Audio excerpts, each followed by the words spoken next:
ప్రకాశం జిల్లా పాత సింగరాయకొండలో జరిగిన స్వచ్ఛాంధ్ర స్వర్ణాంధ్ర కార్యక్రమంలో మంత్రి డోలా బాల వీరాంజనేయ స్వామి పాల్గొన్నారు. ఈ సందర్భంగా స్వచ్ఛతపైన ప్రజలతో ప్రతిజ్ఞ చేయించిన ఆయన పరిశుభ్రత ప్రతి ఒక్కరి బాధ్యత అని తెలిపారు.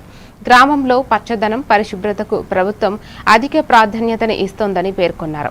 రాష్ట్ర ఆర్థిక పరిస్థితులు ఉన్నప్పటికీ సూపర్ 6 హామీలు అమలు చేస్తున్నామని, గ్రామీణాభివృద్ధికి ప్రభుత్వం కట్టుబడి ఉందని చెప్పారు.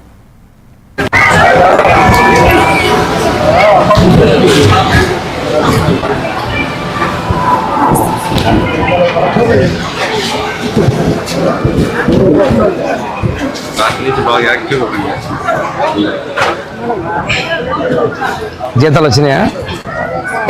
ఎన్ని నెలల నుంచి రాలేదు? అబద్ధం చెబుతున్నాను. నువ్వు పెద్దదానివి.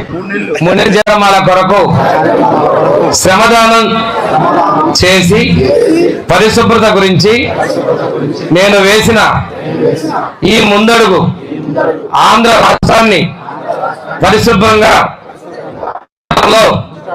సహాయం చేస్తుందని నమ్ముతూ ఈ రోజు నుండి నా తోటి వారికి కూడా స్వచ్ఛత పై అవగాహన కల్పించే దిశగా ప్రయత్నిస్తానని, భవిష్యత్ తరాలకు ఆరోగ్యవంతమైన, సుభిక్షమైన, ఆనందకరమైన ఆంధ్ర రాష్ట్రాన్ని నిర్మించడానికి నాతో మొదలైన ఈ నిర్ణయం ద్వారా నా రాష్ట్రాన్ని స్వర్ణ ఆంధ్ర, స్వచ్ఛ ఆంధ్రగా తీర్చిదిద్దేటట్లు నా వంతు కృషి చేస్తానని ప్రమాణం చేస్తున్నాను. కూర్చోండమ్మా. ఇప్పుడు మనం చెప్పిన దానిలో చాలా ఉన్నాయి. రేపు చూసి ఎప్పుడన్నా చూసి సత్యం అన్నట్టు చూడండి, పెట్టేసేయండి.